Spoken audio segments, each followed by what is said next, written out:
Do you like bears? We already have Mozart bears, Kung Fu bears, bears on motorcycles, and even mountain bears. Or did have mountain bears. And in 1985, we finally got cocaine bears. Most people didn't know about the lore. And laughed at the trailers. But now we have cocaine sharks, cocaine cats, and even cocaine hippopotami. So it's not that far-fetched. Anyways, the menu consists of the late Ray Liotta, Kerry Russell, Mitchell from Modern Family, young Ice Cube, Han Solo, my high school lunch lady, a guy from TikTok, Tormund, Elsa, a mobile nurse, 2 kids, 2 officers, and 3 pubes. The movie actually just calls them pubes. Forest is a dangerous place. That gang of pubes are dangerous. Gang of pubes? Teens, delinquents. So sit back, relax, and let me save you 80 minutes. Cocaine Bear is a movie about humanity. It's about how we go about dealing with the elements, dealing with nature. I mean, it's in the script, Cocaine Bear, but then you have to say, you know, what else is there? I know what you're thinking. How did a bear eat cocaine? Rock and roll, baby. This is drugs. This is your brain on drugs. It isn't glamorous or cool or kid stuff. The thrill can kill. Smoking crack is like putting a gun in your mouth. Shit, crack doesn't sound half bad. Millions of dollars worth of cocaine dropped from the sky early today onto a driveway in Knoxville, Tennessee. Kennedy Jones reports tonight it was found on the body of a man who fell to his death when his parachute failed to open. Police found more than 70 pounds of cocaine wrapped in football-sized packages in a duffel bag the shootist was carrying.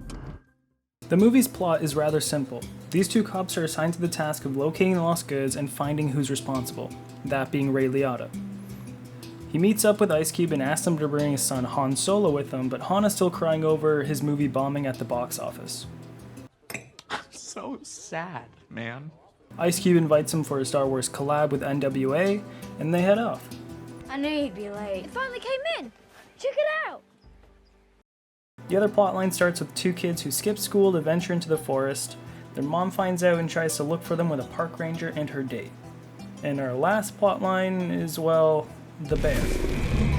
What's up? The plotlines eventually come together in the end like most movies, but the bear is just on a murderous rampage until then.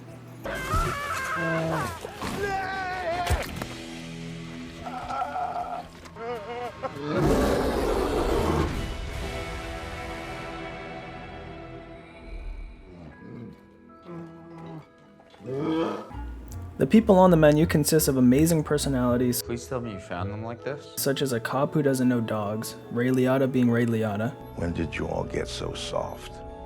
All got sand in your pussies. And this park ranger who could end the movie early but can't. Why are you shooting at me? Shoot it! Shoot it!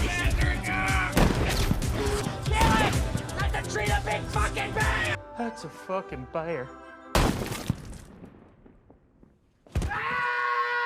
The kids are actually played pretty well, with Henry becoming more self-aware. Did you hear him scream? He's so dead. I'd love to not remember that. But it kind of seems like the thing that stays with a man forever. Hey Henry, where's the subscribe button? Yeah. You got emo Han Solo making friends with one of the pubes. You know what? Lizards are good listeners, bud. But people are good at hearing. It's the sweetest thing I ever heard. Other than those characters and the main ones, the rest are just snacks for the bear.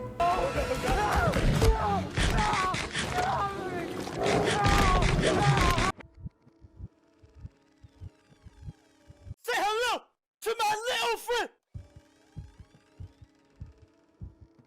Logic in horror movies is often laughably terrible, but comedy logic is even worse. This movie does have a bit like how the kids do cocaine, climbing trees to escape. Bears can't climb trees. Of course I can! And this guy gets into a car with a woman driving. And this girl somehow escaped the bear face to face. But I've one major gripe with the logic in this. During the movie, this guy wants to secure the cocaine because the Colombians will come after him and his family. Well, at the very end, he dies and his son escapes without the cocaine. So while the movie is happy they survived, we know it doesn't last long. Henry, look. That's Dee Dee's sweater. Maybe they went that way. With the ridiculous concept of a bear eating cocaine and murdering a bunch of people, it kinda sounds like a comedic horror, and it achieves this. It never goes too far on one side, and becomes inconsistent, but it can be a little weird to go from to in a matter of seconds, but the pacing isn't anything glaringly bad. I'm coming down there. Most of the characters are pretty hard to care about. They either have a very simple comedic story, or they're super serious or innocent. Typically it's the funny ones that die out, and then near the end it's just the one guy, which is kind of, you know, depressing. I'm just trying to find a safe spot to hop down. Ultimately, I was kind of rooting for the bear to kind of just kill everything, mainly because the bloody parts and the gory parts are probably one of the best parts of the movie.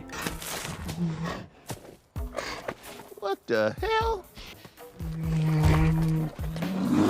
No, don't eat that, don't eat that. Should we shoot her? No. Let's see what kind of effect that has on it. I have two sides.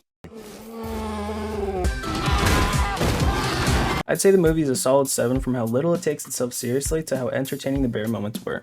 All the characters were interesting and fun to watch, despite the massive difference in tone. If you want to watch it for yourself, it's on Prime if you have it. I know I kinda spoiled it, but I'd say it's worth the whole journey. Hey, little girl, come here for a second. That's a nice picnic basket you got there. You get the food yet, Yogi? Give me that basket! Don't let him get away! Have a great day and slap a bear's ass for me.